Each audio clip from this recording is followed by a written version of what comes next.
இன்றைக்கி மட்டை அரிசியை குக்கரில் ரொம்ப ஈஸியாக ஊற வைக்காமல் எப்படி செய்யலான்னு பார்க்கலாங்க. அதுக்கு ஃபஸ்ட்டு வந்து 1 கப் அளவு நான் மட்டை அரிசி எடுத்திருக்கேன். ரெட் ரைஸ் கேரளா ரைஸ்னு சொல்லுவாங்க. டேரெக்டாக குக்கரில் 1 கப் ரைஸ் ஆட் பண்ணிவிட்டு ட்ரை ரோஸ்ட் பண்ணி எடுத்துக்கோங்க. ஒரு 5 நிமிஷம் மீடியம் ஃப்ளேமில் வச்சுட்டு இந்த மாதிரி நீங்கள் வறுக்கும் போது அதனோட மேல் தோல் லைட்டாக வெள்ளை கலராக விட்டு வருங்க. பொரியறக்கு ஸ்டார்ட் ஆகும். பொரியறக்கு ஸ்டார்ட் ஆனதையுமே நீங்கள் ஸ்டவ்வை ஆஃப் பண்ணிவிட்டு அரிசி வந்து ஆறுனதுக்கப்புறம் வாஷ் பண்ணி எடுத்துக்கலாம். நல்லா நம்ம வறுத்ததையும் வாயில் போட்டு பார்த்திங்கன்னா பொரி மாதிரி செம டேஸ்ட்டாக இருங்க. ஒரு டைம் வாஷ் பண்ணும்போது நீங்கள் சல்லடை யூஸ் பண்ணி தண்ணியை ட்ரெயின் பண்ணி எடுத்துக்கோங்க. நம்ம வாஷ் பண்ணதுக்கப்புறம் எந்த கப்பால் அரிசி எடுக்கிறீங்களோ அதே கப்பால் 1 கப்புக்கு 5 கப் அளவு தண்ணி சேர்த்துக்கோங்க. 1க்கு 5 கப் தண்ணி சேர்த்திங்கன்னா பர்ஃபெக்டாக வெந்துக்கும். 1/2 டேபிள் ஸ்பூன் சீரகம் சேர்த்தா நல்ல சாதம் மணமாக இருக்குங்க.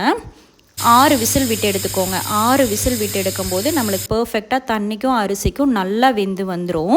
1 நிமிஷம் கூட நம்ம ஊற வைக்க வேண்டியதே இல்லைங்க. ஜஸ்ட் வறுத்துட்டு ஆற வச்சு டைரெக்டாக குக்கரில் போட்டு 6 விசில் விட்டு எடுத்துக்கோங்க. ஓப்பன் பண்ணி பார்த்திங்கன்னா இந்த மாதிரி லைட்டாக கஞ்சி இருக்கிற மாதிரி தான் இருக்கும். ஆறுனா சரியாக போயிடும். அரிசியும் நல்லா வெந்து சாஃப்டாக வந்துடுங்க. ரொம்ப ஈஸியான மெத்தடு.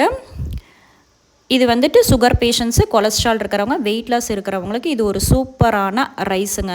நார்ச்சத்து ரொம்ப அதிகம். சிக்கன் குழம்பு, மட்டன் குழம்பு, முட்டை குழம்புக்கெலாம் நல்லாயிருக்கும். தயிர் மோரோ விட்டு சாப்பிட்றீங்கன்னா மிக்ஸி ஜாரில் நமக்கு தேவையான ரைஸ் போட்டு தயிரோ மோரோ விட்டு உப்பு போட்டு ஒரு 2 சுற்று விட்டு எடுத்திங்கன்னா சூப்பராக ஒரு கம்மங்கூழ் டேஸ்ட்டுக்கு வருங்க. குழந்தைகளுக்கும் இந்த மாதிரி நீங்கள் ஊட்டலாம், நல்லாயிருக்கும்.